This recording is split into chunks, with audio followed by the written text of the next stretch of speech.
Hi friends, ఈరోజు మీకు కాకరకాయ పులుసు ఎలా చేయాలో చూపిస్తానండి. ఇవి నోటికి చాలా టేస్ట్గా ఉంటుందండి. ముందుగా ఒక గిన్నెలో ఆయిల్ యాడ్ చేసుకోండి, 1 టేబుల్ స్పూన్. ఇందులో హీట్ అవ్వగానే ఆయిల్ పోపు దినుసులు కూడా యాడ్ చేసుకోవాలండి. తర్వాత ఇవి ఫ్రై అయినాక ఇందులో పసుపు యాడ్ చేసుకోండి, 1 స్పూన్. తర్వాత ఉల్లిపాయలు 2 తీసుకున్నానండి. ఇవి చిన్న చిన్న ముక్కలుగా కట్ చేసుకొని ఇందులో యాడ్ చేసుకోండి.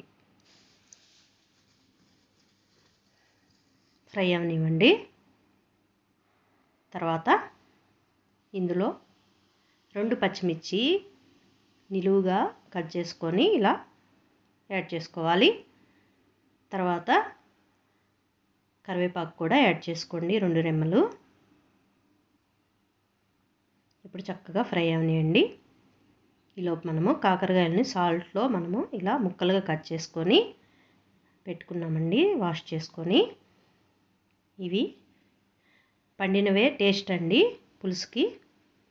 ఇప్పుడు ఈ ఆయిల్లో ఇవి కూడా యాడ్ చేసేసుకొని చక్కగా మిక్స్ చేసుకోండి. మూత పెట్టి 1 మినిట్ ఉడకనియండి. తర్వాత ఇందులో సాల్ట్ యాడ్ చేసుకోండి.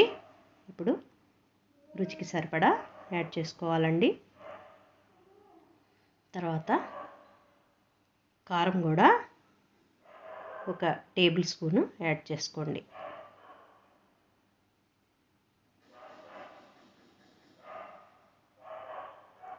కొంచెం సాల్ట్ కారం అనేది సరిపడా వేసుకోవాలండి, ఎందుకంటే కాకరకాయ ముక్కలు కొంచెం చేదుగా ఉంటాయి కదండి.